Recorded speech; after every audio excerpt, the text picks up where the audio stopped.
Hi, how you doing? And welcome back to another video on the channel. What I have for you today is what I think is the best free hit team available for blank game week 29. Now, me personally, I'm not going to be free hitting.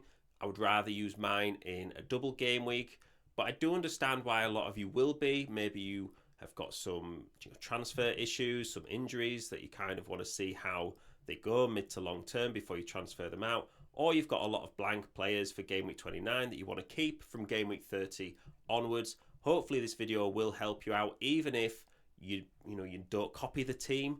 Maybe it gives you some different ideas for players that you could select for this game week. And if it does, please do subscribe. We are hoping to get to about 350 subscribers by the end of the season, which would be a really cool milestone, and I do really appreciate all the support. So let's take a look at the team. And I think the main thing to remember when you're free hitting is that you either want players from the best teams that are playing in that game week, or players from teams who are playing the worst teams in the league that game week. And that's what I've done with the goalkeepers. I've gone for the Wolves keepers.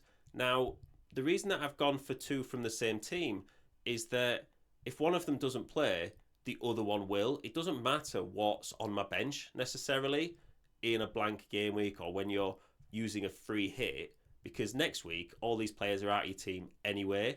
So you just get that extra security that you're definitely going to get a playing goalkeeper. If I was to go for really cheap non-playing goalkeeper and Jose Sa for some reason got injured in the warm-up or he got rotated out, then I wouldn't get any points from any keepers. So I think it just adds that security. I also think Southampton are the worst attack in the league, so it makes sense to go for a defence that are playing them, and that's why I've done it. And Johnston isn't the cheapest keeper on the game, but he's only 0.3 million above the baseline price for a goalkeeper. And as you'll see later in this video, we are struggling to actually spend all the budget on this team. So into defence, and again, you either go for the best defenders in FPL or you go for teams who are playing terrible attacks. And I think I've got a bit of both here. Gabriel, I'm not too fussed about Chelsea's attack. Arsenal are at home. We know they've got a great defence, and Chelsea aren't clicking going forwards. I know they scored 4 against Southampton, but who hasn't scored 4 against Southampton this season? And I don't necessarily see that translating to when they play Arsenal away. So for me, Gabriel, he also offers that attacking threat from set pieces. He's probably a must in your team if you're free hitting. And you could pretty much say the same for Gvardiol. The attacking threat against Brighton is there, and Brighton are one of those teams who can just fall apart and concede a lot of goals in a single game week. We would be hoping for the same here, and it's not completely beyond the realms of possibility that Man City keep a clean sheet against Brighton. I think Brighton, they do have good attacking players, but they do have these game weeks where they kind of don't turn up, and you would be hoping, you're putting your eggs in the Man City basket here, that happens in game week 29. I've also got Diogo Dalot here, and this is, really because Leicester are such a poor team, because Man United are also a really poor team, but the fact that they're playing Leicester just outweighs and cancels out basically everything that Man United have done so far, because I think any team can play Leicester and get a 3 or 4 goal victory at the moment. So with Dorgu suspended as well, I think Dalot will be playing higher up, will be playing in that attacking wing-back role, which should see him get plenty of attacking opportunities. And you would also think that Leicester, being one of the worst attacks in the league, would struggle to score goals as well. So he does have that potential to get a clean sheet and an attacking return for a massive points haul. Now, on the bench, I've got Tarkowski and Aït-Nouri. You could definitely sell one of these to a 3.9 non-playing defender and save yourself an extra, 0.8 to a mil worth of transfer budget if you needed to, or if you're struggling to get the players in this team. Maybe that saves you budget there, and you can upgrade elsewhere. I think having one playing defender on the bench is really important, because let's say we've got a midfielder as our first bench option. If a defender that I'm starting gets injured in the warm-up or doesn't play for some reasons, rotated out, the midfielder won't come in because you can't play with 2 defenders in FPL, so your first choice defender on the bench would come in. So it is important to have one of these two as your option, and I put them both in just so I could talk about them both. As we said with the Wolves goalkeepers, Aït-Nouri, he plays Southampton away. I do think that there's attacking threat there as well. And for Tarkowski's point of view, I think if I was playing West Ham at home as an Everton defender, I wouldn't be too surprised if they did keep a clean sheet. If I had to sell one and keep one, I'd keep Aït-Nouri and sell Tarkowski, because I can get $1 million from selling Tarkowski to literally any 3.9 million defender where you don't want 3 players from in your team. And then I would just have Aït-Nouri as my first defensive option on the bench. So into midfield, and with there being no Salah, Isak, Trent, I've not got Palmer either. There's so much money to spend, really. It's difficult to get it all sorted. Now, you could put Palmer in here, but as we said before, Chelsea away at Arsenal, I just don't like it. And Palmer hasn't been clicking completely recently. He's also had quite a few blanks in the last 5 or 6 game weeks, so I just don't think he's worth the money. Now, if you were really wanted to get him in, I can see him maybe scoring. It's not completely shocking if Palmer does get an attacking return, but I just think you can spend that money elsewhere to create a more well-rounded midfield. Let's start with Bruno. The same for Dalot. He's playing Leicester, and Bruno seems to be getting attacking returns against any team at the moment, no matter how Man United perform, whether that's through free kicks, penalties, corner assists. So I think against Leicester City, he's an absolute nailed-on must get in if you're free hitting in 29. I also like the look of Nottingham Forest away at Ipswich. Now, the reason I didn't get a Nottingham Forest defender in is because I think out of the bottom 3 teams, Ipswich, Southampton and Leicester, Ipswich have the best attack. So I avoided a Nottingham Forest defender there, but have gone for a double midfield.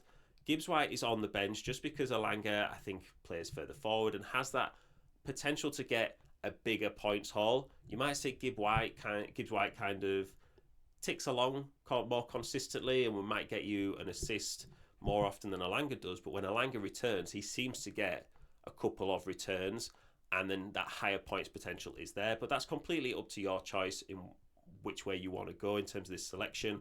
But I do think Ipswich defensively are a team to target in this game week.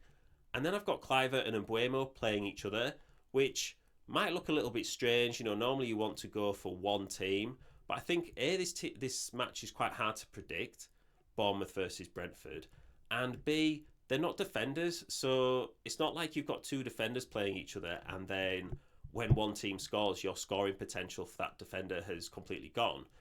These guys, this game could be a 3-3 draw, and if that's the case, you would bank on them getting attacking returns. But it also just hedges your bet in case Brentford beat Bournemouth or Bournemouth beat Brentford. If that's the case, one of those players or one of those teams will have scored goals, and therefore one of those players is likely to be involved. And the best case scenario is they're both involved in goals for both their teams. So up front, we have got triple Man City, obviously. I was umming and ahhing about whether to get in Savinho or Foden in the midfield, but I just think you really do nail down your attacking chances by getting Haaland and Marmoush in. And if you're free hitting in Game Week 29, there is no way you're not getting Haaland in. So we've put him in there anyway. I also think he's a great selection at the moment. I believe he's got 8 attacking returns in his last 9 games, so he is actually on form as well. And if price wasn't an option, you'd say he's one of the best assets in FPL right now. Marmoush is a bit more of a wild card. I do expect him to start alongside Haaland. And again, the midfield options are generally better than the forward options in FPL at the moment. So the fact that we've got Marmoush in and we're able to cover for Savinho and Foden with other midfielders, I think works absolutely fine. And then you've got Chris Wood away at Ipswich. Again, if you're free hitting, I just don't see a team which won't have Chris Wood in it. So at the end of the day, this team is only valued at 98.6 million. You can save an extra mil there if you're selling to someone like Tarkowski. And you might be saving an extra $500,000 if you've had Chris Wood for ages and got his value.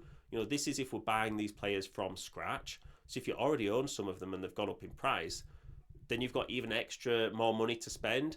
In which case, I don't really know where you spend it. Maybe you get in another Arsenal defender and you really, bank on them keeping a clean sheet against Chelsea. But I don't love that idea. You could upgrade a goalkeeper to maybe a goalkeeper from a better defence. Maybe you could get Onana in for Man United, who play Leicester City. But is Man United much of a better defence than Wolves?